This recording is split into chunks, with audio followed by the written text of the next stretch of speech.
स्वामी जी, जब ज्ञान दिया जाता है तब ये बताया जाता है कि द्रव्य कर्म, भाव कर्म, 9 कर्म, मन, वचन, काया समस्त जो है आपके सुचरणों में समर्पित करता हूं।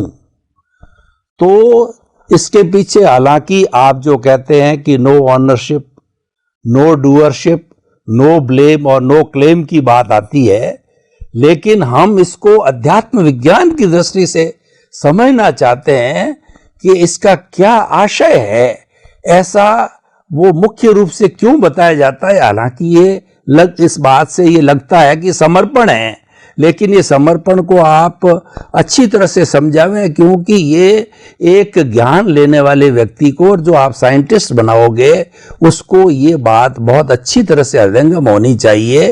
तो हमें इसका स्पष्टीकरण अध्यात्म विज्ञान की दृष्टि से करके बताइए। अध्यात्म विज्ञान के अंदर हम जो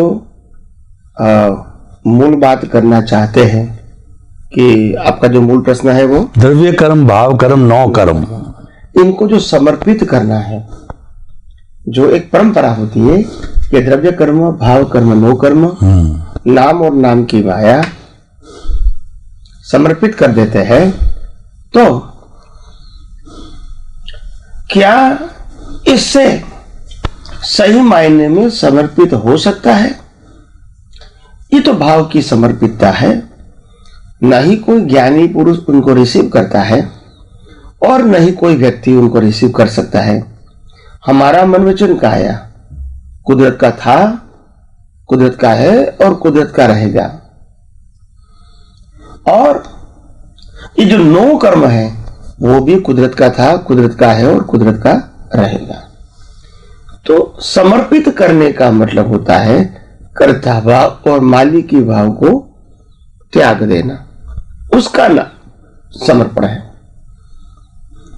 मगर हम आध्यात्म विज्ञान में यह समर्पण की प्रक्रिया को यह मानते हैं कि जो समर्पण है वो तो जब हम मन वचन काया की अवस्था मात्र कुदरती रचना मानते हैं और कुदरती रचना के रूप में ही देखते हैं, और दुनिया के सभी व्यक्तियों को और सभी अवस्थाओं को जब हम कुदरती रचना के रूप में ही देखते हैं और उसमें मालिकी भाव और कर्ता भाव नहीं रखते हैं, तो फिर इसी से बड़ा समर्पण क्या हो सकता है? क्योंकि यह मनोवचन काया को बनाने वाले, चलाने वाले, अंत लाने वाला तो कुदरत है ही, इसमें हमारा तो नहीं चलता है। तो कोई भी व्यक्ति को जब समर्पित करोगे तो क्या ये उनका है? क्या कंट्रोल उनका है? और अगर आप समर्पित करोगे तो क्या वो रिसीव कर सकेंगे? जिनको समर्पित करते हो वो व्यक्ति के मन वचन काया भी क्या उसके कंट्रोल में है? ये सब बातें भी हमको समझनी पड़ेगी, क्योंकि ये विज्ञान है, ये श्रद्धा की बात नहीं है। तो इसीलिए अगर मन वचन काया, भाव कर्म, द्रव्य कर्म, 9 कर्म, नाम और नाम की माया अगर समर्पित करना है इंसान को, क्योंकि मालिक की भाव कर्ता भाव खत्म करना है, तो एक बात समझनी पड़ेगी कि तेरा तुझको अर्पण।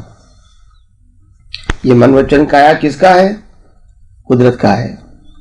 अवस्था किसकी है? कुदरत की है। संजोग किसका है? कुदरत का है।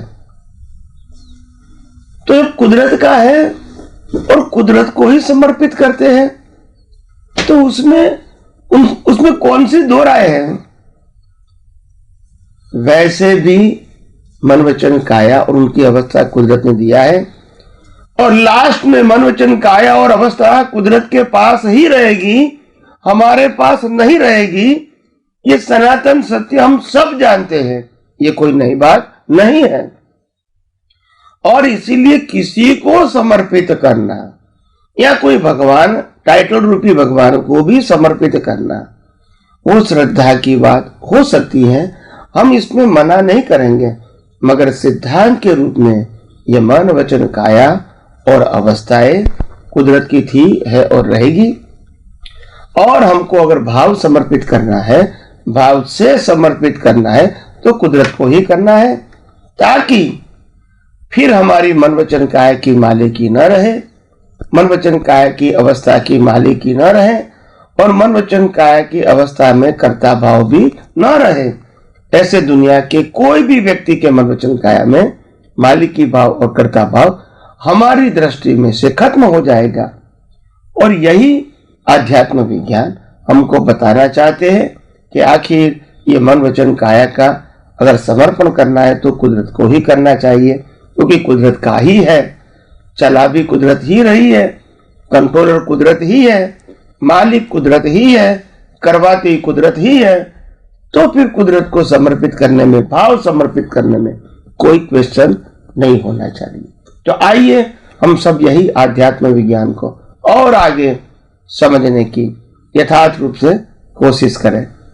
स्वामी जी बहुत बहुत धन्यवाद। आपने बहुत अच्छी तरह से खुलासा किया कि अगर व्यक्ति इस तरीके से इस कुदरत को समर्पित हो जाता है तो वास्तव में उसका सच्चा समर्पण है, क्योंकि उसका मन वचन काया उसका है ही नहीं है।